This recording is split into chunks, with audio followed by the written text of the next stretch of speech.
సందర్భంలో ఈ కార్యక్రమానికి విచ్చేసి వేదిక మీద ఆసీనులైనటువంటి ప్రజాప్రతినిధులందరికీ, మంత్రులకు, ఎమ్మెల్యేలకు, ఎంపీలకు, ఎమ్మెల్సీలకు, అదేవిధంగా అధికారులకు ఈ కార్యక్రమాన్ని విజయవంతం చేయడానికి నలుమూల నుంచి వచ్చినటువంటి కార్యకర్తలకు, నాయకులకు, సోదర సోదరీమణులకు, పత్రికా మిత్రులకు, పోలీస్ మిత్రులకు, ఇంకా ఇతర ప్రముఖులందరికీ కూడా నా యొక్క హృదయపూర్వక నమస్కారం.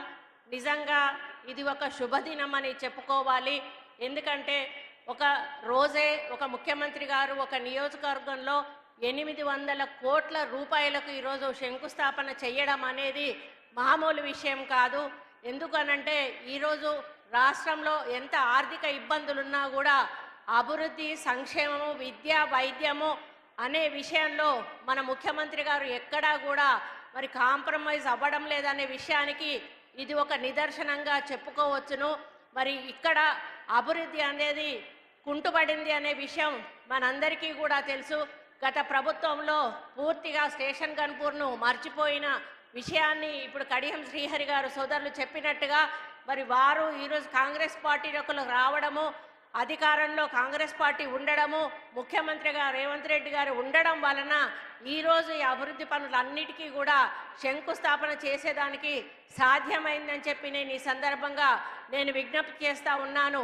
ఎంతసేపు మీటింగ్లో ఏం మాట్లాడినా కూడా ముఖ్యమంత్రి గారు మనం తెలంగాణను మంచి మార్గంలో నడిపించాలి, మరి గత ప్రభుత్వం ఏదైతే తెలంగాణను సర్వనాశనం చేసి వెళ్ళిందో మళ్ళీ మనం సెటరైట్ చేసుకొని సోనియా గాంధీ గారు ఏ ఆలోచనతోటైతే మన తెలంగాణ ఇచ్చారో ఆ ఆలోచన దిశగా తెలంగాణను, తెలంగాణ ప్రజలను, తెలంగాణ యువతను, తెలంగాణ మహిళలను కూడా నడిపించాలి అని కంకణబద్దులై ఈరోజు అదే కార్యక్రమంలో ముందడుగు వేస్తూ మన ముఖ్యమంత్రి గారు ముందుకు నడుస్తున్న విషయం మీ అందరికీ కూడా తెలుసు.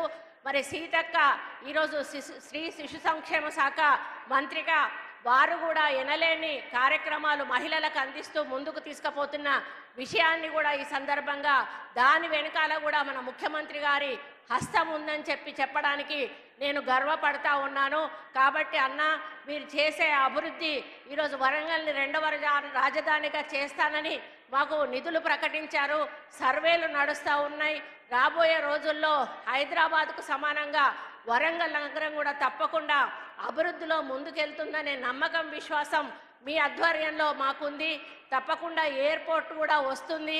మరి టెక్స్టైల్ పార్క్ ఆల్రెడీ ఉంది, ఇండస్ట్రియల్ కారిడార్ కానీ ఇంకా రకరకాల మరి మెడికల్ కానీ అన్ని రకాల హబ్స్ కూడా ఇక్కడ డెవలప్ అవుతాయి, యువతకు మంచి ఉద్యోగ అవకాశాలు వస్తాయి అనే విషయాన్ని మరి మేము పూర్తిగా నమ్ముతా ఉన్నాం. ఆ దిశగా ముందుకు మీరు తీసుకెళ్తున్నందుకు మీకు ఈ వేదిక మీద నుంచి హృదయపూర్వక ధన్యవాదాలు తెలియజేస్తూ, ఇంకొకటి నా సూచన ఏంటంటే ఇది ఒక మంచి టూరిజం ప్లేస్ అన్న. ఇది రాణి రుద్రమదేవి, సమ్మక్క సారలమ్మలు మరి ఇటువంటి మహనీయులు ఏలినటువంటి గడ్డ, కాకతీయులు ఏలినటువంటి గడ్డ. ఈ గడ్డకు ఒక చరిత్ర ఉన్నది. ఆ చరిత్ర మరి మర్చిపోకుండా ఉండాలి అంటే, ఆ చరిత్ర అలాగే ఉండాలి అంటే అభివృద్ధి పదంలో నడిపించాలన్నా తప్పకుండా మీరు దీన్ని ఒక పర్యాటక రంగంగా వరంగల్ని తీర్చిదిద్దినట్టయితే, పర్యాటకులను ఆకర్షించినట్టయితే మరి తప్పకుండా వరంగల్కి ఇంకొక వన్నె తెచ్చిన వాళ్ళు అవుతారు. మాది ఒక్కటే కోరిక. ఎందుకంటే ఏది ముట్టుకోవాలన్నా ఆర్కియాలజీ అంటారు, టూరిజం అంటారు.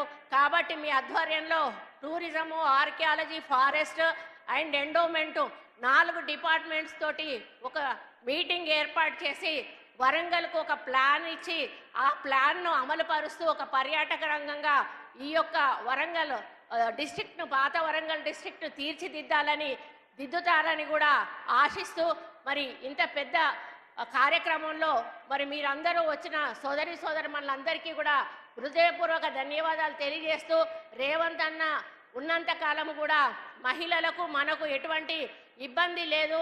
ఎందుకంటే అన్నమాట తప్పేటువంటి వ్యక్తులు చాలామంది ఉన్నారు ముఖ్యమంత్రులలో.